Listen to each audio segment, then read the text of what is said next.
And actually, man, this actually ties into the next question that we had. This is from Jesus Pacheco. Pacheco, make sure I said that right. Shout out to you, Jesus. But he says, do you think Haskins is the future for the Steelers at quarterback?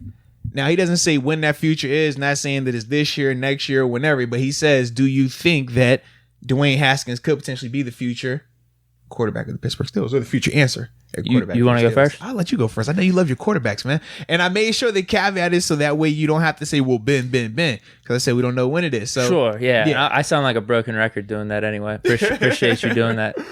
I think it's just pending off this offseason, this preseason. If he could... I don't know if it necessarily has to be beating out Mason. I think it could be just improving, but like you said, I don't know if we keep that quarterback 3 on the roster. Yeah. What does that mean for Dobbs?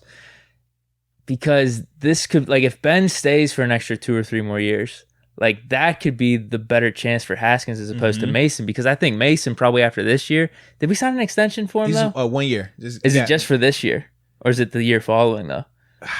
Well, hold on. Was he, because this one, John Macon, was he currently under contract going into this season? That's what I mean. He would have been under contract, yeah. So this would have just been an additional year, essentially a 5th year for him. You know what I mean? Because you got to be thinking at this point in his career, how many seasons is he in the NFL? This is 4 now, right? 4. Yeah, because he had the rookie year, then he started this second year, then he set last year, and now this would be 4 right here. He's probably chomping at the bit. I'm not saying Haskins doesn't want to start too. They both should want to start, but I think at this point in their careers, Haskins coming off being cut by Washington and almost being like, hey, we're going to see what we could do here in Pittsburgh, see if you could live up to this potential. Whereas like Mason, he's pretty set as a backup spot. He started games, obviously not up to par with most starters in the league, but we saw those last 2 games where it's like there may be some upside there.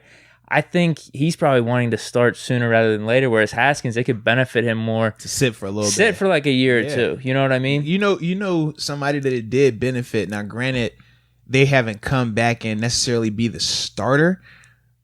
Well, actually, no. 2 guys, actually, now that I think about it, kind of different, but kind of similar. I think of RG3. So you remember RG3, now he started out crazy hot right after Rookie of the Year, but then he got hurt, kind of disappeared for a little bit. Then he popped up in Cleveland. Now he's been in Baltimore for the past couple of years, right? Kind of worked out for him in terms of just finding somewhere where you're not the guy anymore, but you can still come in and be consistent and just be that number 2 guy, right? But then we've also seen a guy like Nick Foles, right? He's another example of, you see where, all right, the situation worked out for him. Man, it was perfect. He actually led a team.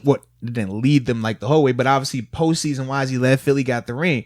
We obviously remember when he was the starter under Chip Kelly, right? Was able to get a Pro Bowl under his belt. But since then, we know what he is. He's like, man, a high-end number 2. If he needs to start, he can win you some games, but we kind of know what he is. Dwayne Haskins, right now, like, that's kind of where he should be looking for, you know what I mean, in terms of like a bounce back, because I think both of those guys have done it. Now, one, like I said, has consistently been a backup in terms of RG3, whereas at least Nick Foles, he's played well enough to at least continue to get starting opportunities. Dwayne, you're kind of going to be in that same boat. At least with those 2 guys, they did get Pro Bowls under their belts or Rookie of the Years under their belts. But for Haskins, that's got to be what he's looking at. Like, man, okay, how did that model work for those guys who came in, expectations fell off a little bit? How did they respond? What did they do? This could be that situation for him coming to Pittsburgh behind a guy like Ben, where you really don't have the pressure of coming in. And even if he does come in, he's still not going to have the pressure because it's like, you're not 7. So yeah, we didn't spend a first round pick on you. That was another team. Nor did we say we had a first round grade on you. Whereas remember with Mason, that was the big issue. If they would have never said they had a first round grade on Mason, none of us would have put those expectations on him. But as soon as you announced that Ben is done for the year, you said we're not worried because Mason, we had a first round grade. Yeah, we didn't even try trading for like Fitzpatrick. I don't know who else was out there, but there was a couple guys we probably could have signed. We traded for the other Fitzpatrick, and it was like, whoa. Like, we should have done a combo deal probably. We just straight doubled down on Mason, first round grade, went safety for a first rounder. It's like, dog, what are we doing? So I think all of that also played into the Mason standpoint too, from expectations. Whereas with Haskins, he's not going to have to deal with none of that. Yeah. So are you with me then? It's just pending. We got to see how he looks a little bit. Yeah. And I think the longer it goes, the better for him. Like you said, if he could just stay on the roster, that's the main thing. I think either Mason or for Haskins, if they could just continue to develop. I don't know what this preseason has to look like for either one of them, But whenever Ben does decide to hang it up, there should be a competition between either them two, or if we draft a guy. I think that's what it is. You just give him a shot at least. No, man, I think Haskins is going to be in the conversation. In terms of this preseason, does he have to beat out Mason? That should be his goal. But I don't think that has to necessarily happen for him to make the roster. I think if he's showing the improvement that we're talking about, especially with footwork, I think just him being in the system is going to help him out. And then he's still young too. I think is he 23? 23. I think he's 23. Yeah, 23, 24. He came out after redshirt sophomore year. So I'm thinking to myself, okay, recently who have we seen go through something similar? Jameis Winston, right? Go sit behind Drew Brees. Now you're going to get an opportunity. Now let's see what happens. Because what is it? Are they doing open competition between those two, or did they announce Jameis? They're leaning Jameis, but which they should be. But he obviously Tatum's going to get an opportunity.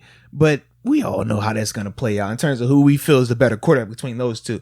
So if you're Dwayne Haskins, you could be saying to yourself a similar thing. All right, I'll sit this year behind 7, learn what I can, soak up this offense. If my number gets called at any point, execute, produce, but more so be playing the long game. Looking for, okay, if Ben is gone next year or Ben is gone in 2 years, what do I need to do to make sure I'm in line for that opportunity? Worst case scenario, you could still have a really successful NFL career a la RG3. Absolutely. Like as a backup, whatever it is. But you never know.